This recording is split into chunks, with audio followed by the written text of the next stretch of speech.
The snake could not have killed her. Scientists proved it. A cobra grows up to 8 feet long, far too large to hide in a small basket of figs. And even if it had been smuggled in, the chance of a fatal bite is only 10%. So if the snake is a myth, who or what killed the last queen of Egypt? And why did the one man who benefited most write the story about the serpent? Alexandria, Egypt. August 12th, 30 BC, the city has already fallen. Roman soldiers stand at every gate. Inside a royal mausoleum, a woman sits alone, the last ruler of a 300-year dynasty. Outside, the man who destroyed her world is waiting. The heat is suffocating. She has no army, no allies, no escape. What happens next has been told the same way for 2,000 years. Most of it is a lie. When Roman soldiers finally broke through the doors, they found something unexpected. Cleopatra was seated on her throne, dressed in full royal robes, her crown in place. Her face was calm, her body undamaged. 2 handmaidens lay dying beside her. One, named Charmian, was still adjusting her queen's crown as she collapsed. Witnesses described a scene of strange, almost deliberate beauty. That detail alone should have raised questions 2,000 years ago. Here's what a cobra bite actually does. Within minutes, pain, swelling at the wound site, then vomiting, muscle paralysis, respiratory failure. Death can take hours, and it is neither quiet nor beautiful.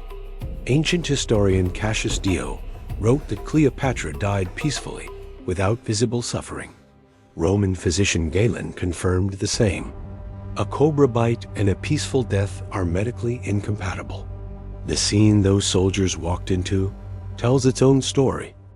Experts at the University of Manchester ran the numbers. An Egyptian cobra large enough to deliver a fatal dose of venom to one adult would measure at least 5 feet. To kill 3 women in succession, Cleopatra and both handmaidens, the snake would need to strike repeatedly, reliably, on command. In August heat, cobras become unpredictable and difficult to control. The logistics of the asp story collapse under the simplest scientific scrutiny. Someone needed people to believe it anyway. 2,000 years of paintings, plays, and films. 1 woman, 1 snake, 1 basket of figs. But science says the snake was impossible. Ancient sources contradict each other, and the only written accounts that survive were produced under the rule of the man who needed Cleopatra dead. So what really happened inside that mausoleum? The answer involves poison, political murder, and a cover-up that rewrote history. And it starts with the man waiting outside those doors. September 2nd, 31 BC, the Battle of Actium. Cleopatra's fleet breaks formation and retreats. Antony abandons his own army and follows her. In a single afternoon, 300 years of Ptolemaic power begins its final collapse. Octavian doesn't celebrate. He doesn't need to. He simply waits. Within 12 months, everything Cleopatra built, loved, and fought for will belong to Rome. The countdown has begun. Back in Alexandria, a false rumor reached Antony. Cleopatra was dead. He didn't verify it. He didn't wait. He fell on his sword and missed his vital organs. He died slowly, in agony, carried through a window into Cleopatra's mausoleum, bleeding out in her arms. She was still alive. She had not died. The rumor was false. Whether Cleopatra sent it deliberately, or whether it was a tragic accident, historians still debate. Either way, she was now truly alone. Octavian entered Alexandria without resistance. He granted Cleopatra an audience. She was charming, composed. She offered him her treasury records, possibly hiding assets, possibly buying time. Octavian was polite. He promised her life would be spared. He gave no details. He didn't mention Rome. He didn't mention the triumph. A spy later informed her what Octavian had actually planned. She would be paraded through the streets of Rome, in chains, before jeering crowds. While Cleopatra negotiated, Octavian moved against her son. Caesarion, 17 years old, the biological son of Julius Caesar, had been sent south for safety. Octavian's agents tracked him down. He was brought back to Alexandria and executed. Octavian's reasoning was recorded by ancient sources in a single sentence. 2 Caesars is one too many. With Caesarion dead, Octavian became Caesar's only heir. Cleopatra had lost her dynasty's last hope. She knew what was coming next. The information came through a contact. Octavian's triumph in Rome was already being planned. 3 days of celebrations, military processions.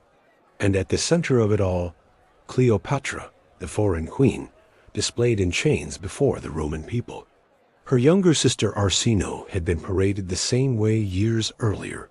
The Roman crowds had wept for her. Octavian remembered that. This time, he intended the spectacle to be different. Cleopatra had seen what happened to Arsinoe. She had no intention of repeating it. She was 39 years old. Her kingdom was gone. Her son was dead. Her lover was gone. Roman soldiers guarded every exit. And somewhere in Rome, craftsmen were already building the float that would carry her image through the streets in chains. She had one thing left that Octavian could not take by force: the manner of her death. She knew it. And most scholars believe she had been preparing for this moment for years. The question was never whether she would die. The question was how. Cleopatra was not a woman who left things to chance. Ancient papyri, discovered in Egypt and studied by modern scholars, confirm she conducted systematic toxicological experiments. Condemned prisoners were given different poisons. She observed their deaths. She took notes. She was looking for something specific, a method that was fast, reliable, and left the body undamaged. This was not cruelty. This was preparation.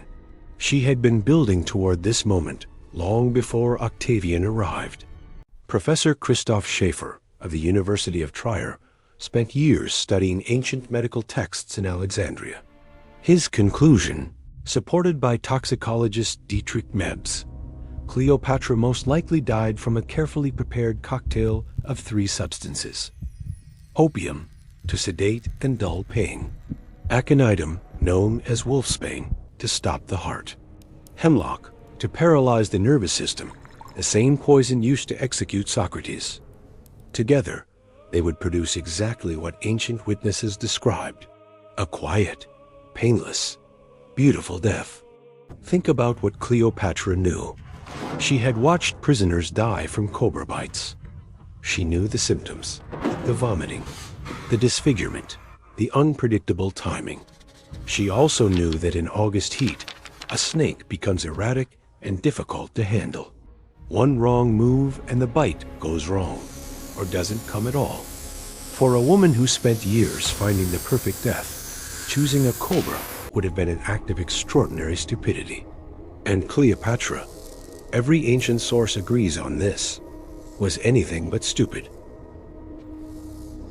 But there is a second theory, and it is darker. Greek historians Gregory Tsoukalos and Markos Skansos argue the evidence points not to suicide, but to murder. Octavian, they suggest, ordered Cleopatra poisoned. Criminal profiler Pat Brown, after consulting Egyptologists and poison experts, reached the same conclusion. Cleopatra was killed, and the details were buried under Roman propaganda. If true, the snake story served a specific purpose. It made her death look noble, voluntary, and kept Octavian's hands clean. Consider the timeline. Caesarion was executed. Cleopatra's usefulness to Octavian was over. A living Cleopatra in Rome risked public sympathy, just as her sister Arsinoe had provoked tears from the Roman crowd. A dead Cleopatra, mourned as a noble queen who chose death over chains, served the narrative perfectly. So Octavian staged the triumph anyway, carrying her wax effigy through the streets, arms wrapped in golden serpents. He built the myth himself, in marble, in wax, in the histories written under his rule. Every written account of Cleopatra's death that survives today was produced inside the Roman Empire, under Augustus, under his successors. Plutarch wrote a century after her death. Cassius Dio wrote 2 centuries later. Not one of them had access to Egyptian sources. Not one of them questioned Octavian's version publicly. Most scholars today agree the historical record of Cleopatra's final hours is Roman propaganda dressed as biography. Something happened in that mausoleum, but whoever controlled the story made sure we would never know exactly what. Octavian took her children, 3 of them, Alexander Helios, Ptolemy Philadelphus, and Cleopatra Selene, were marched through Rome in chains at his triumph. They were young, frightened, displayed like trophies. But Octavian's sister Octavia intervened. She took them into her home and raised them alongside her own children. The 2 boys disappear from historical record shortly after. Most scholars believe they died in childhood. Only Cleopatra Selene survived. She became a queen. She named her son Ptolemy. The dynasty was not entirely dead. Octavian declared Egypt a Roman province. He melted down the Ptolemaic treasury. He erased Cleopatra's name from official monuments, or tried to. But something unexpected happened. In Egypt, her cult continued. Temples kept her image. Priests maintained her shrines. As late as 373 AD to 4 centuries after her death, an Egyptian scribe was still decorating images of Cleopatra with gold. Octavian got the province. Cleopatra got the legend. Her tomb has never been found. Octavian recorded that he buried her and Antony together, with full royal honors. Ancient sources place the mausoleum somewhere in Alexandria. Egyptian archaeologist Kathleen Martinez has spent decades searching. In 2022, her team discovered a tunnel beneath the Temple of Taposiris Magna, over 40 feet underground, cut through solid rock. Inside, artifacts, coins bearing Cleopatra's face. The search continues. The last queen of Egypt is still hiding from the man who thought he had erased her. Where does modern science stand?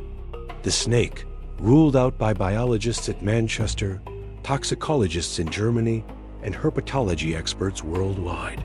The poison cocktail, supported by ancient papyri, toxicological analysis, and the testimony of ancient witnesses who described a peaceful death. The murder theory, possible but contradicted by most primary sources. The emerging consensus. Cleopatra most likely chose her own death, chose her own method, and chose the exact image she would leave behind. The snake was never real. The plan was. Here is the question that stays with you. If Cleopatra chose her death, was it defeat?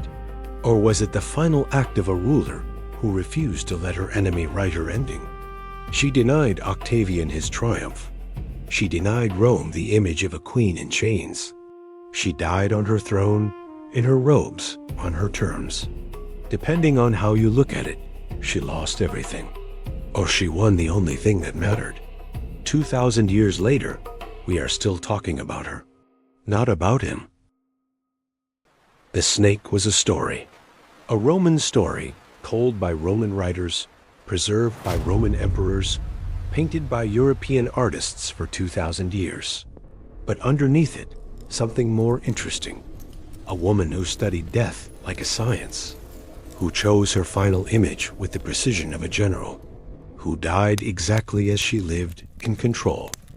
Snake or poison, murder or choice, the mystery remains. But one thing is certain. Whatever happened inside that mausoleum on August 12, 30 BC, Cleopatra made sure it happened on her terms.